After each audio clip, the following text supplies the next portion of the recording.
Many thanks for joining me on One Slot. My name is Rita Omodia.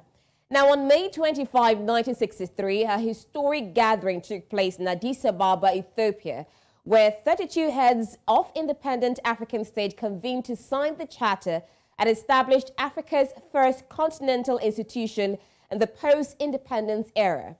This organization, initially known as the Organization of African Unity, OAU, and now called the African Union, aimed to achieve several key objectives. These included eradicating the remnants of colonization and apartheid on the continent, fostering unity and solidarity among African states, coordinating and enhancing cooperation for development, safeguarding the sovereignty and territorial integrity of member states, and promoting international collaboration, among other goals. The commemoration of the 60th anniversary of the OAU represents a significant milestone symbolizing Africa's unwavering commitment to solidarity, peace, security, and economic integration. However, it also underscores the presence of certain challenges in achieving full integration. The continent finds itself at the center of a power struggle among major political forces, revealing the complexities and pitfalls of the integration efforts. Despite the progress made, the African continent continues to navigate these challenges in its pursuit of greater influence and unity. This will be our focus on One Slot today as we discuss 60 years of African Union and the continent's relationship with its Western allies. And join us for this first half, we have Ryder. Anna is the CEO of the first African wholly foreign-owned international development consultancy, which is called the Development Reimagined DR, which provides strategic advice and practical support to African, Chinese, and international stakeholders on issues from the Belt and Road Initiative to Africa's growth markets, green growth, and China's foreign aid. It's such a pleasure to have you, Anna, on One Slot. Thank you very much for having me today. It's also wonderful seeing a woman in such a top position. Thank you. That's very kind of you. I knew there would be a laugh there. But anyways, you're joining us from Ethiopia, I believe, and this is the headquarters for the African Union. On May 25th, we celebrated 60 years celebrating African Union, which was supposed to be, to safeguard the sovereignty, the integrity of Africa. In your own observation, how would you say that this institution has fared to safeguard the sovereignty of Africa? Look, I think over the last 60 years, of course, we've had a great deal of challenges and a great deal of change, but also we're still in certain places. There's still challenges that we still need to address as a continent. But the Organization of African Unity and now the African Union has been fundamental to our progress. Look, in the last few years, we've just had the African Continental Free Trade Area, which has been agreed, which is one of a key milestone for us in terms of our trade integration and ultimately our regional integration in terms of economic harmonization, both in terms of investment and a number of other areas. We are moving together. There is more and more unity. It's not to say that there aren't still problems on our continent, but the voice of the African continent is becoming stronger and becoming more unified while still recognizing our differences. And I think the Organization of African Unity, the African Union, has been fundamental to that. Okay, looking at this now, you said the voice of the African unity or the African countries is getting stronger. Let's look at the leadership positions that we have so far and the political landscape that we're seeing in Africa that is supposed to, bring Africa a priority in the global landscape. We're seeing a situation where other Western allies, we're seeing Russia, we're seeing Asia, we're seeing even Ukraine, despite the Ukraine war, all trying to form a sort of partnership with Africa. How well has this been looking at how Africa can position itself to make sure that such advantages benefit Africa more than its Western allies? Yeah, well, exactly. I mean, what we've seen over the past 20 or so years is an increasing recognition that the African continent is important in some way.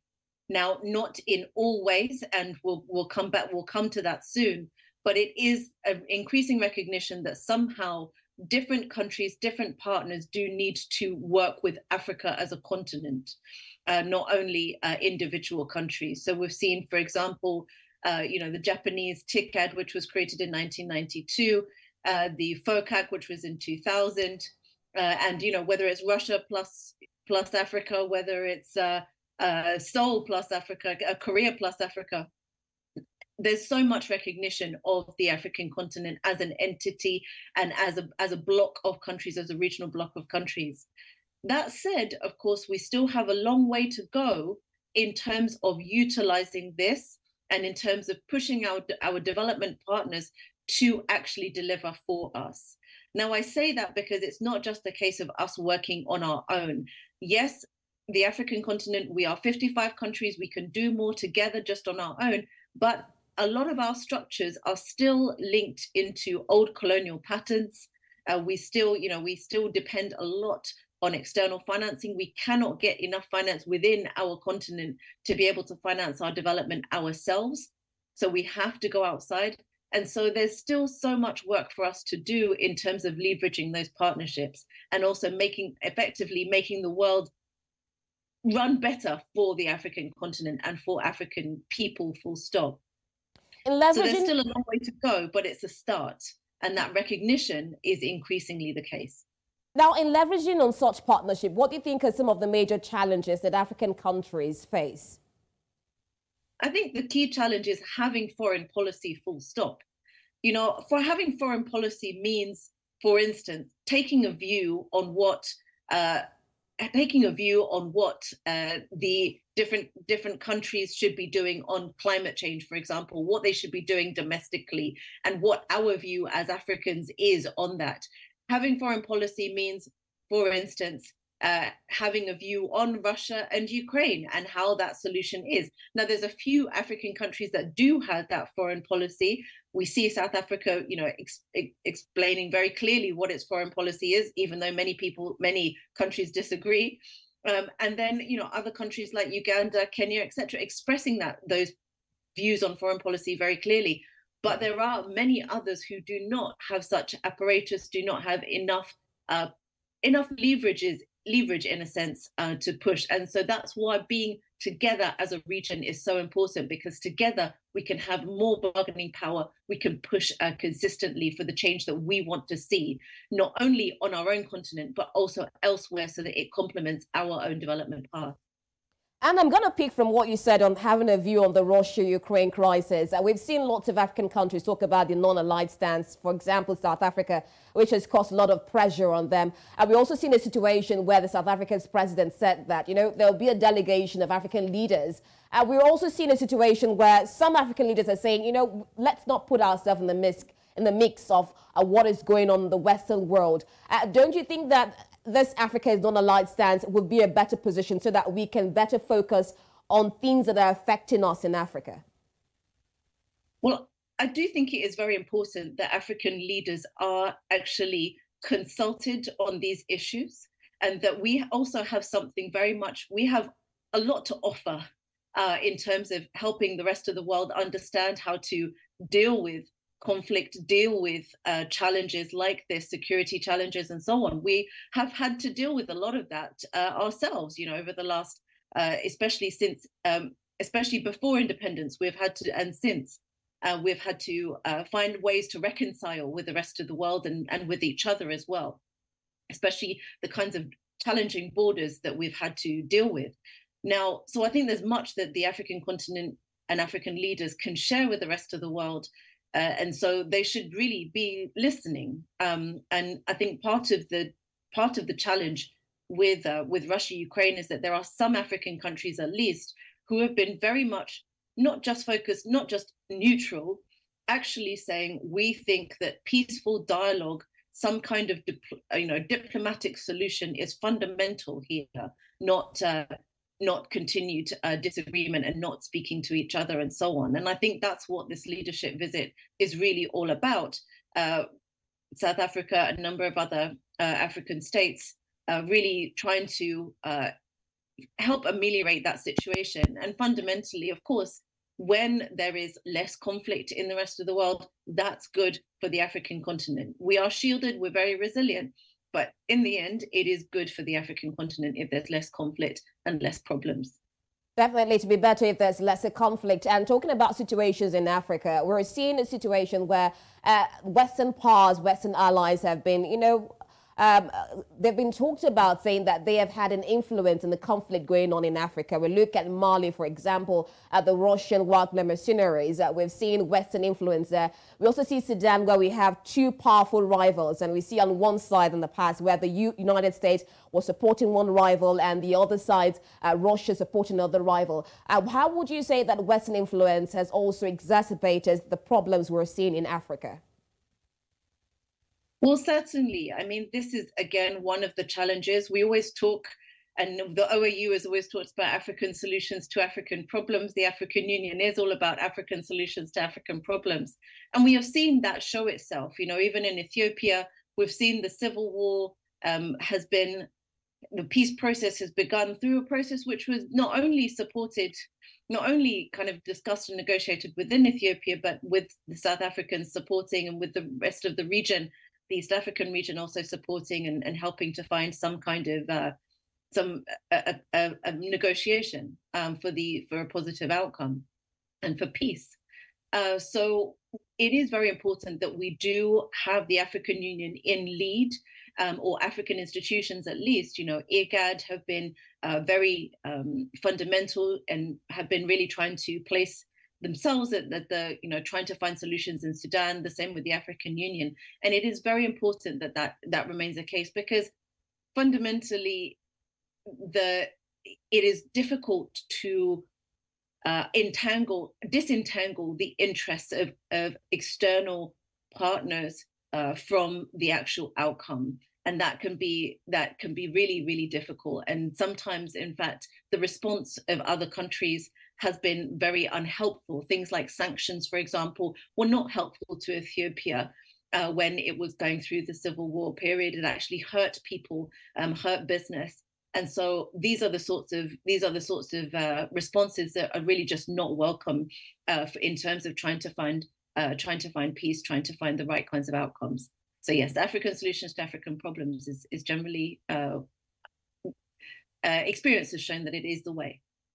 Okay, still looking at African solutions to African problems, you would also say that, the reason why we're having lots of Western influence is because on our own, we've not been able to handle our issues.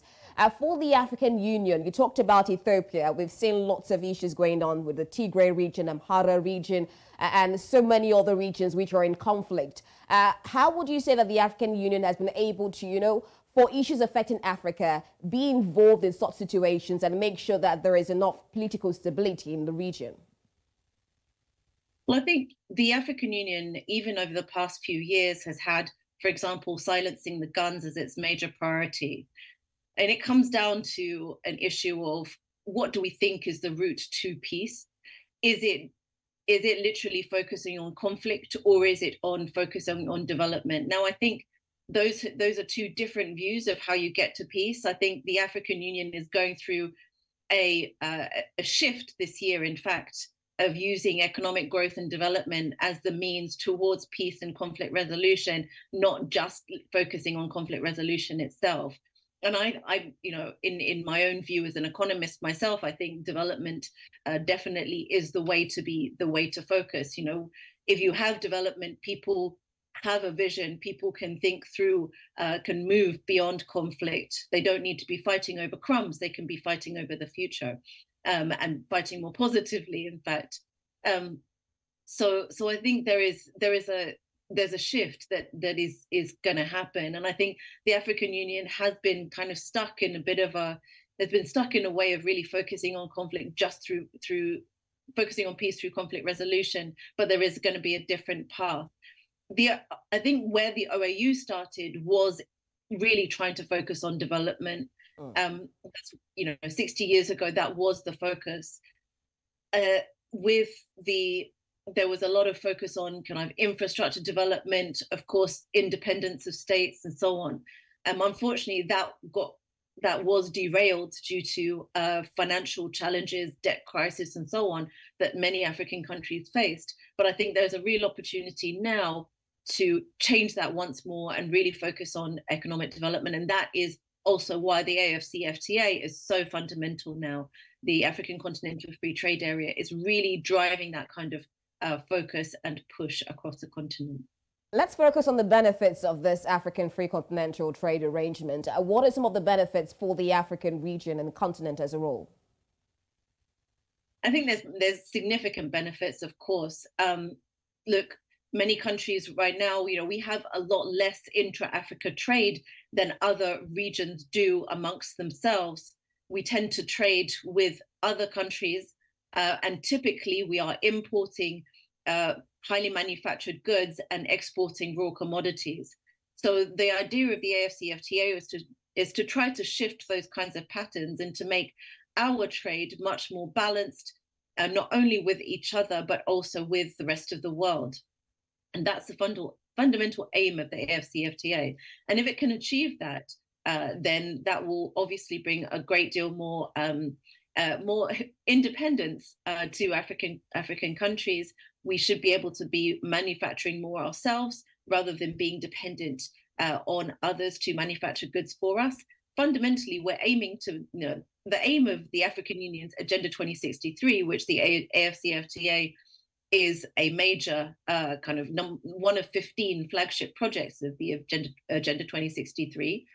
The aim of Agenda 2063 is to have the African continent not only being the third largest economic area in the world, but also the world's largest manufacturing hub. And manufacturing brings jobs, manufacturing brings livelihoods, and that should really bode well for our continent. You mentioned something there about the debt crisis going on in Africa, and it's no news that we're seeing such situations. Even in Nigeria, we're looking at the debt level. So on one hand, we're seeing Western powers, for example, Beijing, having infrastructural development in African countries. But at the same time, they have been accused of what we call debt trapping policy on the African continent. Do you actually believe that this has been one of the major hitches with the partnership of Western allies? Well, number one, we have to remember that the African continent, many people talk about an African debt crisis, almost too much debt. In many ways, I always talk about the African continent having too little debt in many ways, because we do not have enough money and cheap money, most importantly, cheap concessional finance, to be able to build the kind of infrastructure that we really need across the continent. Our continent is three and a half times the size of China, three-ish the times the size of the US. We have very little infrastructure in comparison. How could we be a large manufacturing hub if we do not have infrastructure? How can you finance infrastructure? The best way is through concessional finance, but we do not have it on our continent. We don't have those tools on our continent. Now, of course, there is the aspiration within the African Union to have an African monetary fund, which would kind of be able to fund all of these things from within the continent. But those institutions are not yet there. They haven't yet been created. And of course, the African Development Bank is doing as much as it can to try to fill that gap at the moment. And many other banks, Afri-Exim Bank and so on, are really doing their very best. But we still have this gap. So when we go to partners like China, when we go to the World Bank, when we go to the IMF, usually, in most cases, it has been for things that we really need. It has been, especially from China, because of the way that the money comes, is very much for infrastructure. This is fundamentally necessary. The challenge is making sure it is cheap and making sure that that money does not come with conditions to make us change our policies and make us have to do things that we wouldn't otherwise do, that our leaders wouldn't choose to do otherwise. And so these are things that we still need to grapple with. It's not a case of debt trap diplomacy. This is a narrative which just doesn't make sense in the context of the African continent. But the narrative that makes sense is one in which African continent does need more money. We do need more finance for our future.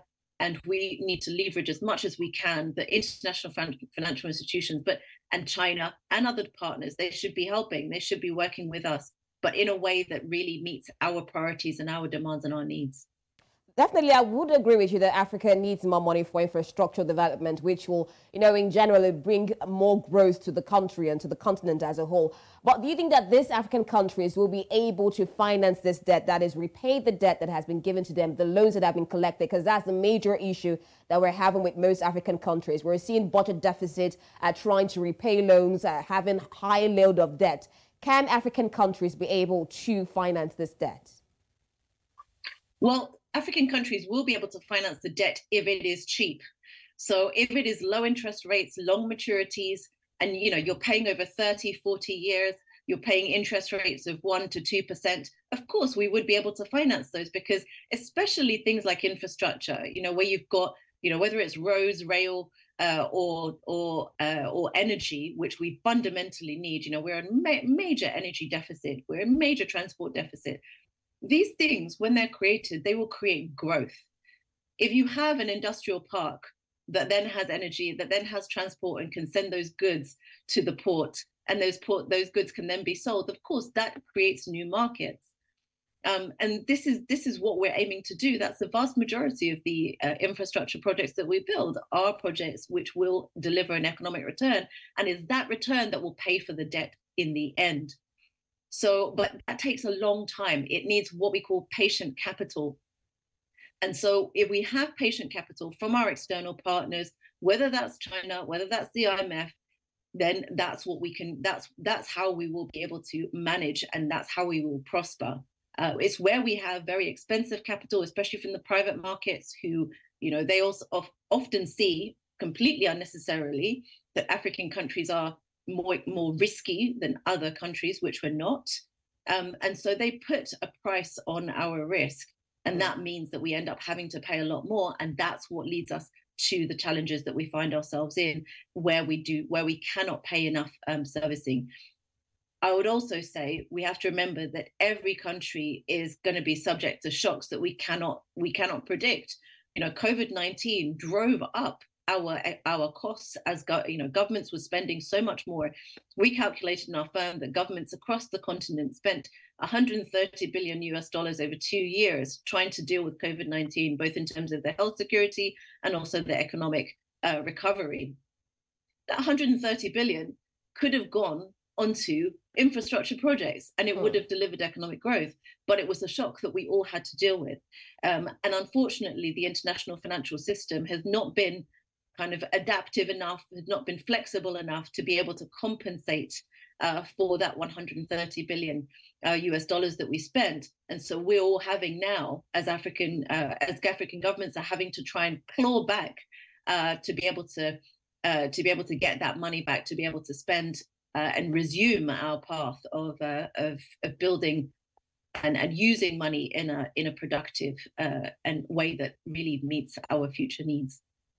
Definitely. And so looking at Africa Union at 60 years, I mean, one of the major issues that we're looking at is how Africa can grow from where it is today. We're looking at Vision 2020, talk about silencing the guns. We also look at the Africa we want in 2063, which the African Union has talked about. You highlighted some of the gains of the AfTA for the region, continental free trade area. What are some other regional interventions or strategies you feel that could also help Africa grow on its own to make it more independent?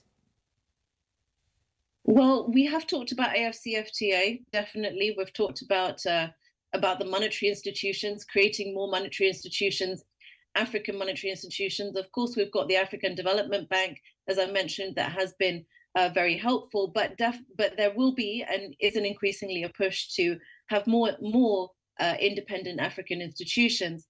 Another area that is also around currency, currency linkages, making sure that, for example, when you are paying for some goods in Ghana and you're then trading them into Kenya, that you don't suffer the exchange rate challenges there. You don't have to pay extra in order to do that. These are all different initiatives which can also make the continent together much more resilient to shocks, much more resilient, and also, of course, much more efficient, effectively. Finally, what is the kind of Africa you want in years to come? I wouldn't go far to 2063. Let's say in 5 years or 10 years to come, how would you like to see Africa in the world or global scale? Well, number one, I think, I'll mention a few things, but number one, we would definitely like to see the African Union as a member of the G20. G20 is the group of 20 largest economies in the world, and it includes the European Union as a member, which is represented by has effectively two seats, the European Commission and the European Presidency.